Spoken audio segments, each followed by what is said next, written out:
Chapter 11. Sleeping in the Truck. If I were to guess what aspect of trucking is the most overlooked by people, I'd say it was sleeping in the truck. Prospective new truckers are probably more worried about whether they can learn to drive the truck, while the average non-trucker is only worried about not getting smashed under the wheels of an 18-wheeler. That's sad, really, because truckers and their sleep should be a major concern to everyone. But I'm getting ahead of myself. Let's start with the basics. The bunk area behind the driver's seat is called the sleeper berth. It'll have either one bed on bottom or a double bunk setup if you have a co-driver. There's a thick curtain that separates the front of the cab and the sleeper berth. This curtain is important because if you drive over the road, you won't always get to sleep when it's dark outside. The sleeper berth has its own temperature control and generally stays fairly comfortable until the outside temperature reaches around 100 degrees. Above that, the air conditioner still works, but it struggles to keep the entire cab cool. You'll want to get used to your sleeper berth because you're going to be spending a large part of your time back there, both sleeping and just hanging out. In fact, that's where the vast majority of this book was written. Learning to sleep in your truck will take some getting used to, but you'll adapt over time. Most companies allow you to idle the truck engine while you're sleeping if the outside air temperature is either too hot or too cold to sleep. The typical truck will burn about 1 gallon of fuel per hour at idle speed, so if you're parked for 10 hours, 10 gallons go up the smokestack. With fuel prices on the rise, you'd think that every trucking company would try to watch this closely. Some do, some don't. I've had companies that sent me a reminder every week on keeping fuel costs down, while others have kept surprisingly quiet about it. The fact is, it's a company expense, provided you don't own the truck, that has to be tolerated because if you don't get quality sleep, you can't be safe behind the wheel. Not to mention that people are just plain mean when they don't get enough rest. Case in point, the evil overlord. There's a wave right now to try to reduce the effects of idling engines, both to reduce fuel costs and pollution. Some truck stops have installed a system called Idle Air, which enables a truck to hook up a big yellow hose that pipes in temperature-controlled air and cords for phone, cable, internet, movies, and more. There's a link to Idle Air in the text version.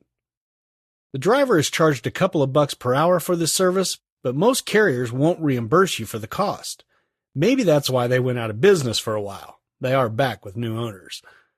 While every little bit helps, I never thought it solved the idling problem. After all, it only works if you happen to be at a truck stop that offers the service. Truckers need a mobile solution, such as... Another way to avoid engine idling is to use an APU, which stands for Auxiliary Power Unit. An APU is a small generator that's attached to your truck and runs all your electrical and heating and cooling needs without idling the engine. The problem is these suckers can cost upwards of $8,000 or more, so not everyone can afford one. Nor would you want to buy one for a truck that you don't even own. They do use less fuel though, and they will probably become more popular as the idling laws get stricter. Speaking of idling laws, you should know that at the time of this writing, at least 25 states and local jurisdictions have laws that forbid you to idle a truck more than a few minutes at a time. New York and New Jersey were two of the first to adopt these no idling laws. I've provided a link that will take you to a list of idling restrictions around the country. So how do you sleep in 90-degree heat if you're in one of those no idling states? You idle your truck, that's how. Once again, this is how this really works. It is illegal in these states, no doubt about it, but I challenge you to go into any truck stop in either state and find every truck to be silent. Since they passed these laws, it hasn't happened to me yet. Won't I get a ticket? I'm sure you could, but I've spent plenty of time in these states, and I have yet to get one. When my father-in-law was driving over the road, a Jersey cop once asked him to quit idling, but he didn't issue him a citation for it. For the record, I'm sitting in a no idling restriction right now. It's as hot as Lucifer sauna outside, and I'm sitting in a truck stop parking lot idling away. Every other truck on the lot is doing the same thing. Don't you give a lick about the environment? Sure I do. I also care about being able to do my job in relative comfort and getting enough sleep to drive safely. I've heard numerous claims saying that cops are really starting to crack down on idling trucks, but I haven't noticed a lick of difference. It's as if the eco-friendly lawmakers made no idling laws because it would make them look good to the voters, but they never really expected it to be enforced. Now, I could be totally off base here, but I bet that on any given day, police officers could issue tickets for idling to 75% of trucks in any truck stop in either New York or New Jersey, but they don't with any widespread consistency. If they did, I think those politicians know that there'd be a huge uprising from all the truckers. As is, I hardly ever hear any truckers complaining about it because it's simply not enforced very often. No idling laws sound like a good idea, especially if you're a believer in the whole global warming issue. While I'm all for saving the planet, I'm also a trucker who likes to sleep in a comfortable temperature, just like you do every night in your temperature-controlled bedroom. Here's the biggest problem with no idling laws. Eventually, someone's going to have to pay for it. First off, the public and the media need to crap or get off the pot when it comes to idling laws. They can't feasibly complain about truckers driving while they're drowsy and then turn around and push no idling laws that force us to try to get quality sleep while tossing and turning in a pool of our own sweat. It just doesn't make any sense. For those of you who support no idling laws, I'll make a deal with you. You turn your home air conditioner off in the summer and your heater off in the winter, and I'll do the same. You see, my truck is my home when I'm on the road. Fair's fair. Also, don't start complaining when prices for everything from gasoline to clothing start going up in these no idling states. Here's how this could play out. Let's say it's 90 degrees outside and a trucker has a choice of taking a load to a state that allows idling or to a no idling state like New York or New Jersey. Both loads pay the same. They know that after they deliver their load, they're going to have to shut down for their mandatory 10-hour break. Which state will they choose to deliver to? The trucker-friendly idling state or the no idling one? The overwhelming majority of truckers would choose to take a load to a state that they know they'll be able to get good quality sleep during their mandatory break. Now, just because truckers may try to avoid these no idling states doesn't mean that these states can survive without the freight. They still need the products that these truckers no longer want to bring in.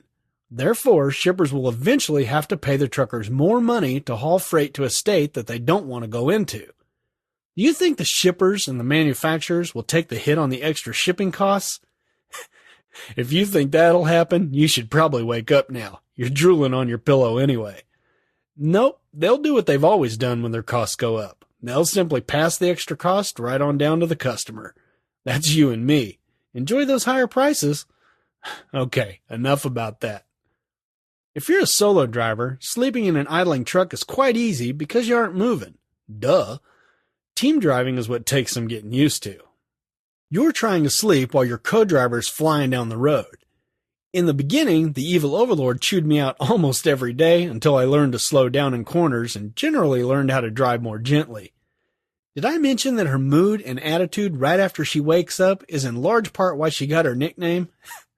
It didn't help that she's a light sleeper. Evil is easily disturbed, you know, kind of like super sensitive vampire senses. The bouncing and tilting never really bothered me much because I typically sleep like a corpse. It's common knowledge that if a criminal ever breaks into our house, the evil overlord is on her own, because I'll probably sleep right through it. For her sake, I hope he's gay. On second thought, I sleep like the dead, so maybe that's not good either. But teams are no different than solo drivers when they're parked at a truck stop. Most of the time it's fine, but every once in a while you get some jerk parked next to you who won't turn down his music. I once got out and pounded on a guy's door to ask him to turn his music down. He peeked out the window and promptly ignored me. I continued to pound for another 5 minutes before he relented. I have no shame that I called his company and reported him for being inconsiderate to other drivers. Another thing that can keep you up all night is a barking dog. I make it a habit to never park by a truck with a dog if I can help it. Some of them are nice and quiet, but there are a lot of overprotective mutts that yap at anything that walks by the truck. Even more maddening is that the driver is so used to the constant noise that they don't even notice it anymore. I actually had to get out and ask one lady truck driver if she could shut her dog up. And guess what? The dog did. That shows me that the stinking mutt didn't have to be barking in the first place if she'd have shut him up without me having to ask. Maddening, I tell you. There are still other things in the truck stop parking lots that can keep you from sawing logs. Cattle trucks come to mind. Now, I love my red meat, but I have to admit these trucks stink to high heaven. Doesn't matter if your windows are closed or not. I avoid these guys like the plague. Another thing that might cause fitful sleep is parking next to a reefer or a refrigerated unit. These trailers have their own motors and they cycle on and off to keep the temperature steady. This can disturb some drivers. I am not some driver. I happen to love the noise of these things. So feel free to avoid parking by them, because that will leave me a space right next to them. The only time I don't like reefers is when I'm trying to record a podcast, for obvious reasons I trust. The mattresses aren't exactly the most comfortable, but they suffice. The evil overlord always used extra foam padding on ours to make it more comfortable. That's that egg crate looking stuff you can get at any Walmart or Target. This isn't quite as necessary if you're driving solo and sleep while the truck is sitting still. However, if you're trying to sleep while bouncing down the road, do yourself a favor and pick up some foam padding and one of those huge body pillows. The foam will soften things up, and the body pillow will help to brace you while the truck is rocking and rolling. You could sleep in a sleeping bag every night, but why not make your truck feel more like home? A good start is the foam padding that we just talked about. You should also grab some sheets and a blanket to make things feel more like home. Here's a tip from the evil overlord. Listen or be destroyed. Being the shopping goddess and the catalog queen, the evil overlord would like for you to know that you can use twin-size sheets on most of the mattresses, but if you're going to use the foam padding, a set of extra-long twin sheets will fit better. Extra-long twins aren't easy to find, but she's located them in both JCPenney and the Eddie Bauer home catalog. My little evil overlord, what a Molly homemaker. As I've said before, modern big rigs ride smoother than you might think, but a moving vehicle is still a moving vehicle, and it will take a few months before you're comfortable sleeping while bouncing along. Of course, sleeping at all relies on trusting your co-driver not to drive off a bridge while you're busy dreaming about giving Jessica Alba a body massage. Hey, we can't control our dreams. The last thing to think about is when you sleep. If you get a local driving job with set hours, then this won't concern you. But if you choose to be away from home for more than one day, it helps to be flexible as to when you sleep. If you're driving over the road, your day won't always be 9 to 5. One day you might be driving during daylight hours, and the next you might be running throughout the night. It all depends on each load and what time it'll pick up and deliver. And the vast majority of time, we drivers have no control over the time schedules. If you've got more time than you need to deliver the load, you may be able to plan your trip so you can drive the time of day you prefer. So what if you get a load with plenty of time to deliver, but the receiver will take it as soon as you can get it there? My advice here is to ignore your favorite driving time and deliver it as soon as possible. You'll miss out on a wad of money if you're a solar driver who won't run at night. The same goes for lunar drivers. Take the miles and run them as fast as you legally can, and you'll make far more money than the driver who lollygags the whole trip. If the world was a perfect place, you'd drive from 8 a.m. until 7 p.m., that's 11 hours, then sleep through the night and get up to drive the same hours the next day. Unfortunately, trucking schedules are anything but perfect. Here's an example. Let's say you delivered a load at 9 p.m. and you took your mandatory 10-hour break, sleeping 8 of it. You wake up at 7 a.m. and you're rested and raring to pick up your next load. The problem is, there's no freight moving at the moment. Your dispatcher informs you that your next load will pick up just a few miles from where you're at, but it won't be ready until 10 p.m. that night. Now what do? Well, you need to be well rested to pick up the load and run at 10 p.m., but you just slept 8 hours. You know there's a better chance of it raining cherry vodka than of you being able to sleep again anytime soon. So you hang out at the truck stop all day and finally around 6 p.m. you think you might be able to sleep again. Maybe. You lie down and get approximately 4 hours of sleeper time, which means you'll have to run all night on 4 hours of fitful sleep. Now your logbook shows you've had 25 hours of rest from 9 p.m. the previous night to 10 p.m. the next night, so you can legally run the load. So, should you try to drive if you aren't fully rested? The logical answer is no. If you don't have enough rest, you shouldn't drive. Now onto the real world, just like I promised. Let's try that again. Should you try it? Well, that depends on you. Legally, you can run the load because you log sufficient sleeper time, but that doesn't necessarily mean you should. Some people can function just fine on 4 hours of sleep as long as it's not for days on end. I'm one of those lucky folks. The evil overlord is definitely not. If she doesn't get a full 8 hours of sleep, she's as worthless as a milk bucket under a bull. Now, she doesn't have to get behind the wheel. She can function sufficiently without much sleep. But asking her to drive an 11-hour shift when she's tired is like asking your buddy to go out with the ugly chick so that her hot friend will date you. He may do it, but you're going to pay for it later. Now, don't get me wrong here. You won't always be short on sleep, but it will happen every now and then.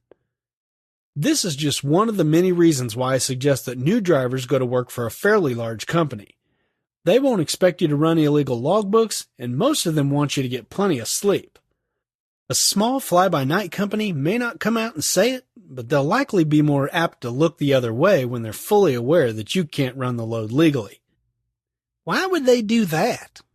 Because ultimately, it's the driver's responsibility to run legal. If you accept a load that you know you can't deliver, you're going to have to pay the fine out of your own pocket when you get caught, so they really don't have a lot to lose by pretending to be blind. That's not to say that all small companies are like that, but they're out there, no doubt. I'm probably going to get an inbox full of hate mail from the trucking industry for that, but according to the small company drivers I've talked to, it's true. To sum up, adjusting your sleep patterns is one of the hardest things to adapt to as a new driver. If you're like the evil overlord, it'll be even harder. If you're flexible like me, then you're probably more suited to trucking. Having said that, though, she did drive for 9 years before she finally gave it up. So you can see it is possible to survive without getting 8 full hours of beauty rest at the same time every night. Besides, she's beautiful enough as is, even without all that beauty rest. Ah, shut up, guys. I'm working here.